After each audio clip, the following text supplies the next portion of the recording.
The NCAA Women's Volleyball Rules Committee has created this video to communicate rule change clarifications and points of emphasis for the 2016 season.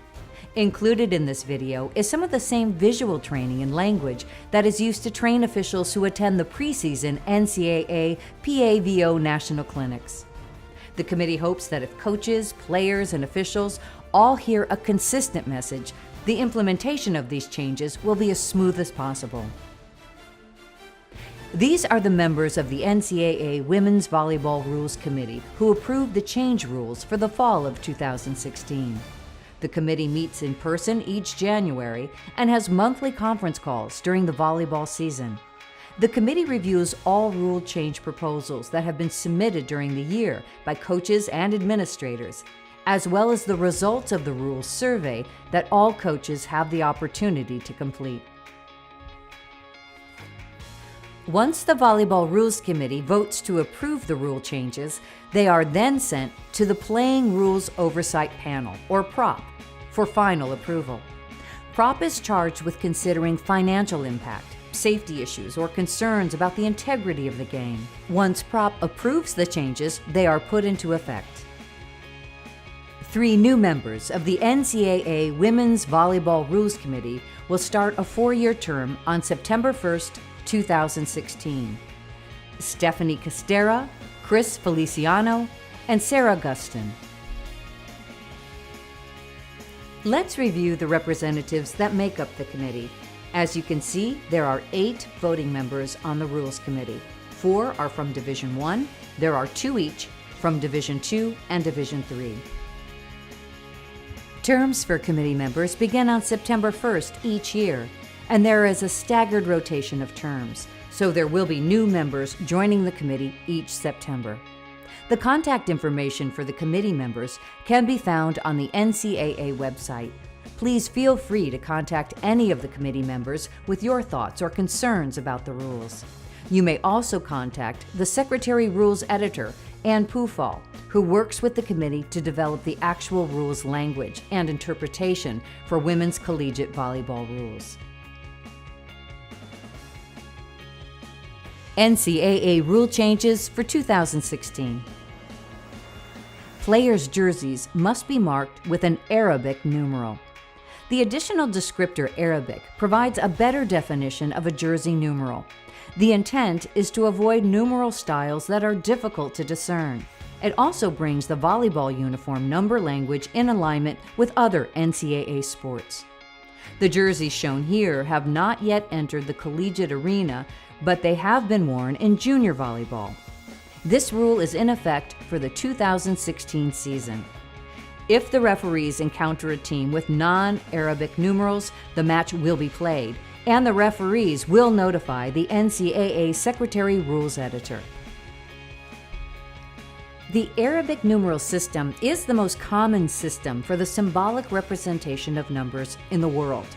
Arabic numerals represent the values 1, 2, 3, 4, 5, 6, 7, 8, 9, 0, not Roman numerals. It is not a type of font. All the numbers in the image shown are 4 fonts, but all considered to be Arabic. A single line can create all of the numbers. Beginning in 2019, the jersey number must be of a color that is clearly in distinct contrast with the color of the jersey, irrespective of any border around the number. This change was driven by input from coaches. Coaches were having trouble seeing the players' numbers on scouting videos. Requiring the number color to contrast from the jersey color will provide a clearer view of the jersey number for the officials, coaches, scorers, fans, and media. This rule change goes into effect in 2019. Beginning in 2019, the jersey may contain a single conference logo. The logo may not exceed 3x5 or 4x4 square inches. The conference logo must not obstruct the uniform number. The previous rules language had no restriction on the size or number of conference logos. This change provides new guidelines for conference logos and ensures visibility of the uniform number. These restrictions on size and number will go into effect in 2019. The elimination of the pursuit rule has been discussed by the Rules Committee for several years due to safety concerns for players, coaches, and officials. Data shows an increase in injuries associated with the pursuit rule.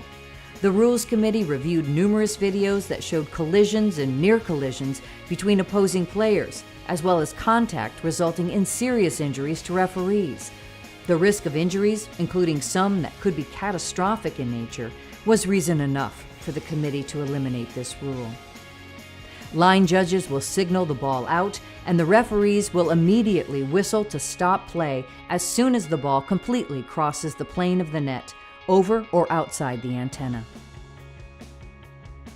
Even though the pursuit rule has been eliminated, note that it is still not a fault for a player to cross the imaginary extension of the center line outside the boundaries of the court and enter the opponent's free zone. However, the encroaching player must not interfere with opponents or present a safety hazard. Let's watch this video.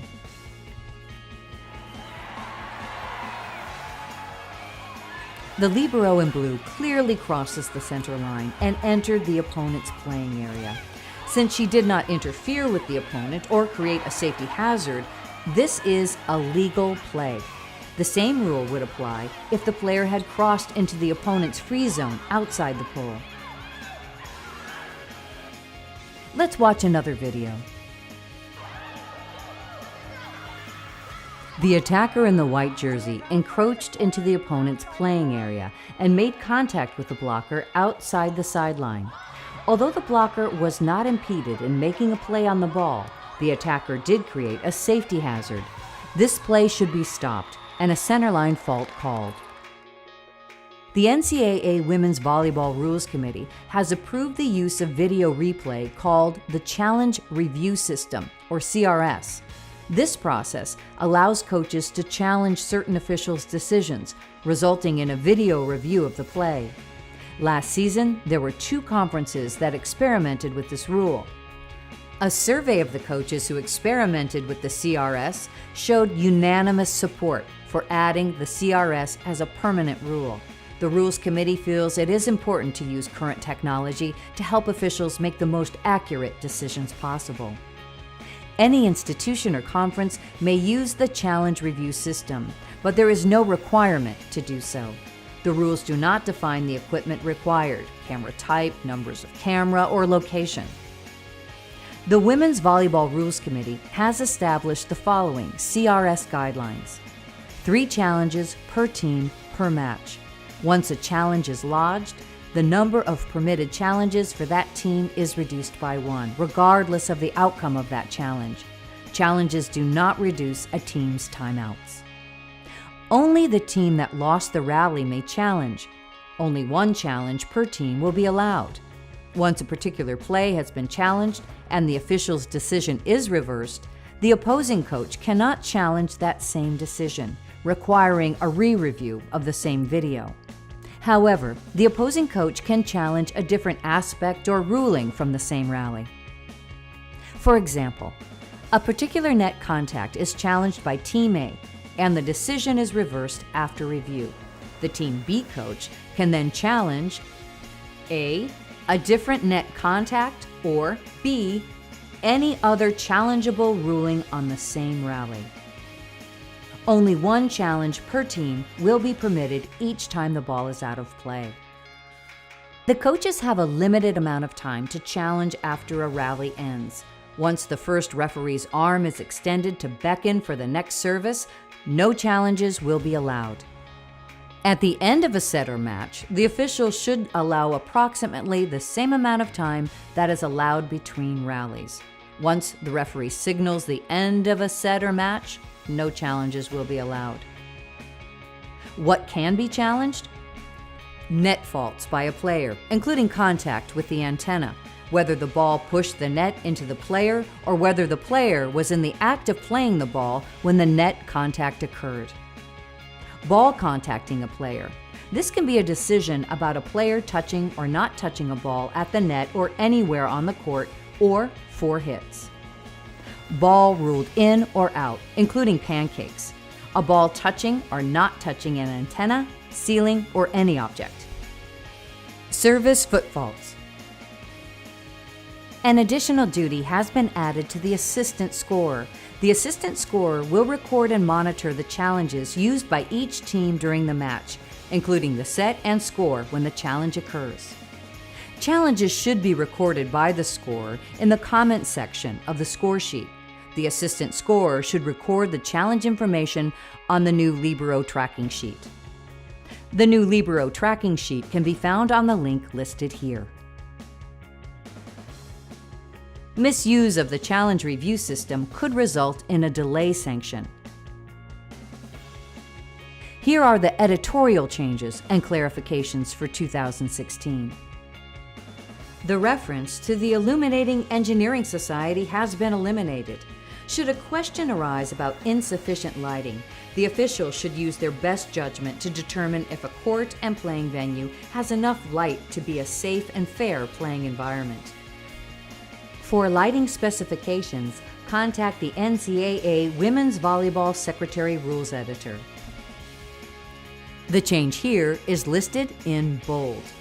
No other match personnel, media, announcers, statisticians will be permitted to see the submitted lineup until the 1-minute mark on the clock timing the pre-match warm-ups. This restriction has been in place for several years, but was only in the event management section of the rules book.